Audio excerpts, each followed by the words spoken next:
আসসালামু আলাইকুম। সবার আগে বাছাই করা 10টি আন্তর্জাতিক খবর জানিয়ে দেব। প্রথমেই থাকছে শিরোনাম। তবে তার আগে অনুরোধ থাকবে ভিডিওটিতে একটি লাইক দিবেন।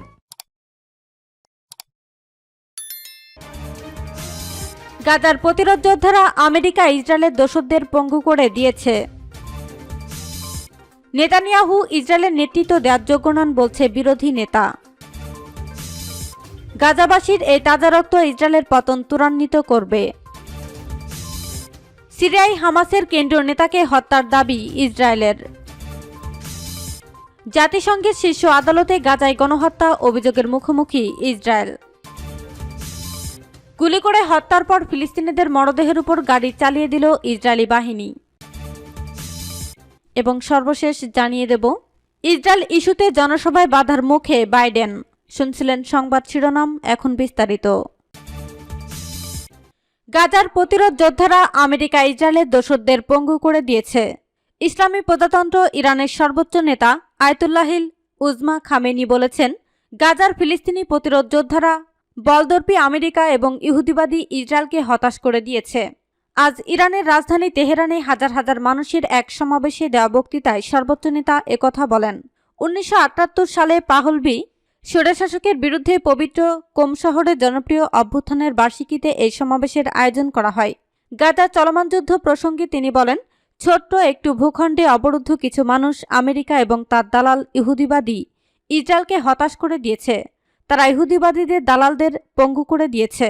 কোমের গণ অভ্যুত্থান প্রসঙ্গে সর্বোচ্চ নেতা বলেন, 1978 সালের এই দিনে কোমরে জনগণ রাস্তায় নেমে এসেছিলেন।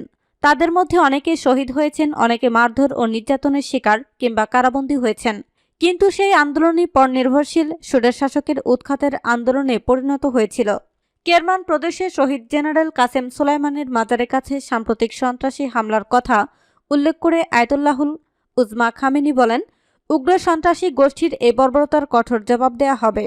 আয়াতুল্লাহ খামেনি আরও বলেন, দুঃখজনক এবং বিপর্যয়কর এই ট্র্যাজেডি ইরানি জনগণকে ব্যথিত করেছে, তবে ইসলামী প্রজাতন্ত্র ঘটনার আসল এবং নেপথ্যের অপরাধীদের খুঁজে বের করা ও দমন করার উপর জোর দিয়েছে।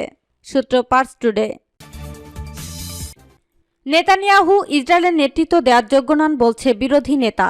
ফিলিস্তিনের স্বাধীনতাকামী সশস্ত্র গোষ্ঠী হামাসকে নির্মূলের লক্ষ্য নিয়ে অবরুদ্ধ গাজা ভূখণ্ডে হামলা চালিয়ে যাচ্ছে ইসরায়েল। জবাবে ইসরায়েলি সেনাদের বিরুদ্ধে পাল্টা প্রতিরোধ চালিয়ে যাচ্ছে হামাসও। এছাড়া হামাস যোদ্ধাদের হামলায় প্রতিদিনই ইসরায়েলি সেনাদের হতাহত হওয়ার ঘটনা ঘটেছে। এই পরিস্থিতিতে প্রধানমন্ত্রী বেঞ্জামিন নেতানিয়াহু কঠোর সমালোচনা করেছেন ইসরায়েল বিরোধী নেতা ইয়ার লাপিদ। তিনি বলেছেন, নেতানিয়াহু ইসরায়েলের নেতৃত্ব দেওয়ার যোগ্য নন। সোমবার এক প্রতিবেদনে এই তথ্য জানিয়েছে বার্তা সংস্থা আনাদোলু। প্রতিবেদনে বলা হয়েছে, ইসরায়েলের প্রধানমন্ত্রী বেঞ্জামিন নেতানিয়াহু দেশের নেতৃত্ব দেওয়ার যোগ্য নন বলে সোমবার বলেছেন বিরোধী দলীয় নেতা ইয়ার লাপিদ। সোশ্যাল মিডিয়া প্ল্যাটফর্ম এক্সে দেওয়া এক বিবৃতিতে একথা বলেন তিনি। ওই বিবৃতিতে লাপিদ ইসরায়েলের বিরোধী আইন প্রণেতাদের ক্ষমতাসীন জোট ত্যাগ করার আহ্বান জানান। বিরোধী এই আইন প্রণেতাদের মধ্যে সাবেক প্রতিরক্ষামন্ত্রী বেনি গান্টজও রয়েছেন। তিনি ইসরায়েলের বর্তমান যুদ্ধ পরিষদের সদস্য। গাজাবাসীর এই তাজা রক্ত ইসরায়েলের পতন ত্বরান্বিত করবে। ইসলামী প্রজাতন্ত্র ইরানের সেনাপ্রধান মেজর জেনারেল আব্দুর রহিম মুসাবি হুশিয়ারি উচ্চারণ করে বলেছেন, দখলদার ইহুদিবাদী সেনাদের বর্বরতায় নিরপরাধ গাজাবাসীর যে রক্ত ঝরছে তাতে ইসরায়েলের পতন ত্বরান্বিত হবে। তিনি বলেন, ইসরায়েল তার লজ্জাজনক পরাজয় ঢাকতে এই হত্যাযজ্ঞ চালাচ্ছে। গাজায় ইহুদিবাদী ইসরায়েলের আগ্রাসনের 95তম দিন আজ জেনারেল আব্দুর রহিম মুসাবি এই মন্তব্য করেন। ইসরায়েল যে লক্ষ্য নিয়ে গাজায় বর্বর আগ্রাসন চালাচ্ছে, যুদ্ধের 95তম দিনেও দখলদাররা তার কোনোটাই অর্জন করতে পারেনি। জেনারেল মুসাবি আরও বলেন, পশ্চিম আমেরিকা ও পশ্চিমা দেশগুলোর সমর্থন নিয়ে অবৈধ ইহুদিবাদী রাষ্ট্রটি হামাসের সাথে লজ্জাজনক পরাজয়ের প্রতিশোধ নিতে অসহায় নারী ও শিশুদের উপর হত্যাযজ্ঞ চালাচ্ছে। সূত্র পার্স টুডে। সিরিয়ায় হামাসের কেন্দ্রীয় নেতাকে হত্যার দাবি ইসরায়েলের। ইসরায়েলের বিরুদ্ধে রকেট হামলার জন্য দায়ী হামাসের এক কেন্দ্রীয় নেতাকে হত্যার দাবি করেছে ইসরায়েলের সেনাবাহিনী। সোমবার ইসরায়েলের অধিভুক্ত গোলান মালভূমির কাছে সিরিয়ার সরকার নিয়ন্ত্রিত বেইজিন এলাকায় হাসান হাকাশাকে নির্মূল করার দাবি করেছে তারা। এক বিবৃতিতে ইসরায়েলি সেনাবাহিনী বলেছে, গত কয়েক সপ্তাহে সিরিয়ার ভূখণ্ড থেকে ইসরায়েলের দিকে হামাসের রকেট হামলার জন্য দায়ী অন্যতম কেন্দ্রীয় ব্যক্তিত্ব ছিলেন তিনি। যুদ্ধ শুরু হওয়ার পর থেকে হাকাশা হামাসের সন্ত্রাসী সেলগুলোকে পরিচালনা করে আসছিলেন। এই সেলগুলো সিরিয়া থেকে ইসরায়েলের ভূখণ্ডে রকেট ছুড়ছিল। এ বিষয়ে হামাসের কাছ থেকে তাৎক্ষণিক কোনো প্রতিক্রিয়া পাওয়া যায়নি বলে জানিয়েছে রয়টার্স।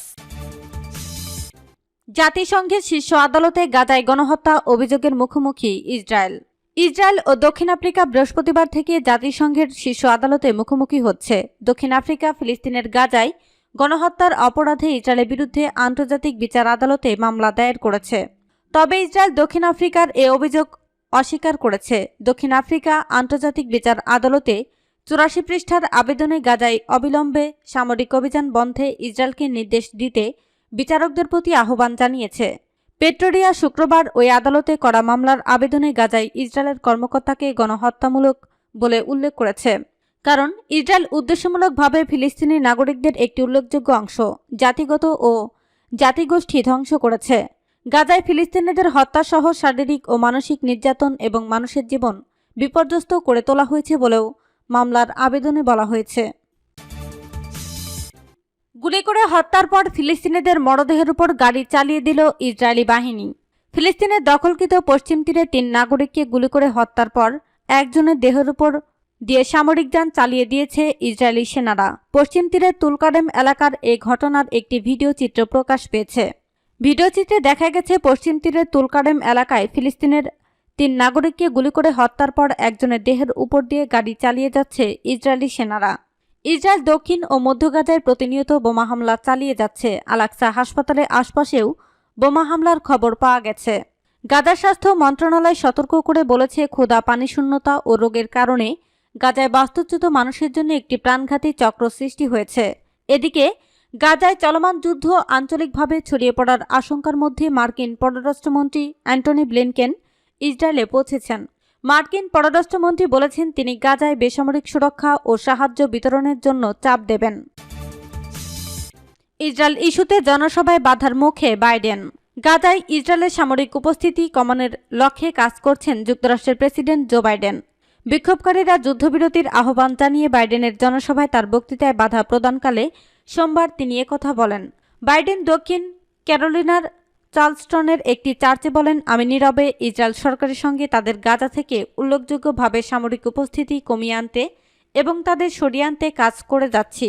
বাইডেনের বক্তব্য প্রদানের ওই স্থানটিতে 2015 সালে এক শ্বেতাঙ্গ আধিপত্যবাদী 9 জন কালো প্যারিসিয়ানকে গুলি করে হত্যা করেছে বলে জানিয়েছে রয়টার্স। বাইডেন বলেন, বিক্ষোভকারীরা যারা এখন যুদ্ধবিরতির দাবি জানিয়ে স্লোগান দিচ্ছেন, আমি তাদের আবেগ বুঝতে পারি। আফ্রিকান চার্চের মেথডিস্ট মাদার ইমানুয়েল এই সময় দ্বিতীয় মেয়াদে বাইডেনের প্রচারণাকে সমর্থন আরও 4 বছর স্লোগান দিয়ে বিক্ষোভের শব্দকে নিমজ্জিত করেন। বাইডেন গত 7 অক্টোবর হামলার পর হামাসের বিরুদ্ধে সামরিক অভিযানে ইসরায়েলকে দৃঢ়ভাবে সমর্থন, সাম্প্রতিক পাবলিক ইভেন্টে বেশ কয়েকটি প্রতিবাদ এবং তার ডেমোক্রেটিক পার্টির কিছু অংশে ক্ষোভের সৃষ্টি করেছে।